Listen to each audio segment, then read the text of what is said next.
Imagine this. You're in a field, making a day of it, when all of a sudden the clouds part, and God's most fiendish creation emerges. That's right. You're about to be twisted. These skies were made for twisting, and that's just what they'll do. One of these days, these twisters will come twist all over you. It happened to my friend Barris, and it could happen to you too. In this summer's blockbuster hit, The Twisters. I'm Gary Boldpanay, and this is a warning. Woe to those who do not heed it. In 1996, I had a real hankering for some Helen Hunt, so my cousin Barris and I went to go see the original Twister, and walked away changed forever. There was a cow, you see, and a tornado twisted it. Barris was terrified, as he imagined himself as the helpless animal, twisting in the wind. But I took the side of the twister, as I imagined what it might be like to twist. But while the original Twister was about a group of scientists desperately trying to dip their balls inside God's giant wind hole, the new movie is about a group of scientists trying to suck a twister dry by using future polymers. Which I now turn to my good friend, Dr. Mavius Boselry, to explain. Okay, so basically, you got your tornado here, right? And let's say you want it to piss off. So you got basically one option. You can build a big wall, you know? Get the wall in there. But you gotta have one of those in the chamber. That's why I've got a shed full of them.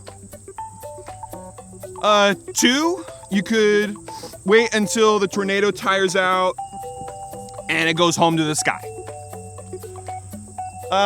3, you could try to shoo them away. Here's an example. Shoo! 4, you could basically put a bunch of polymer beads inside of it because it'll suck up the moisture, and that's what powers the tornado, is water. Dr. Mavius Boselry explained all of this to me in the 90s when I was eager to exercise my power over Barris. You see, Barris would often eat a bowl of crackling goat meal in the morning. It's a cereal shaped like goats, just so you know.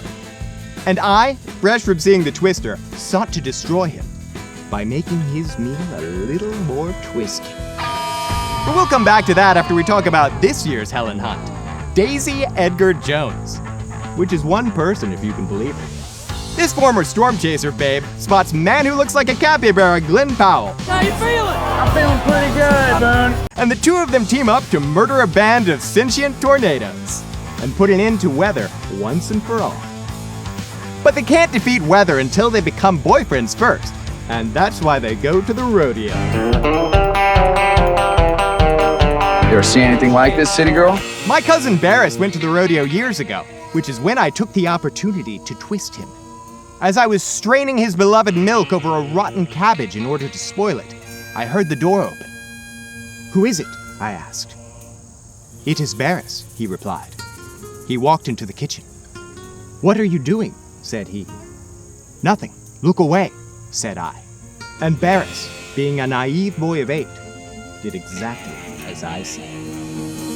This is in stark contrast to what the babe in the movie does, because when the capybara man sees 2 twisters twisting down from the sky, he says go right, but she says to go left, and they diverge, leading to the age-old game of, is man or woman right? The man tries to shoot fireworks into the tornado's anus to kill it, while the lady uses radar to read the other tornado's brain, which eventually leads to the movie ending. As you can see, the story is very good, and I give it a score of 48.6. Please like and subscribe and tell 10,000 of your friends to do so, or I will fucking kill myself. Now let's move on to the music. It is pop country, which makes me want to wrestle hogs and punch bulls. My score? 3. Now let's rate the VFX. The VFX are very good, because you can never tell when a twister is about to twist. Contrary to real life, these IntelliTwisters, as my friend Dr. Mavius Boselry calls them, always appear when the sky is sunny and cloudless, just as it was many years ago when I spoiled Barris's milk. Sweet fuck, he cried, slurping his bowl of goat meal the next morning. Mother of sin! He howled vomitously as he hurled the contents of his stomach across the wall. There was a footstep at the door. Mother, I said. Gary, she replied. And no more words were spoken, but there was a knowledge, a dark secret knowledge, that all that was to come was because of Helen Hunt and the alluring power to twist, which captured my child mind. From that day forward, Barris never moistened his cereal again, raw-dogging bowl after bowl, until he perished of cottonmouth in 2008. Just like I'm raw-dogging the end of this video by saying, join me next time!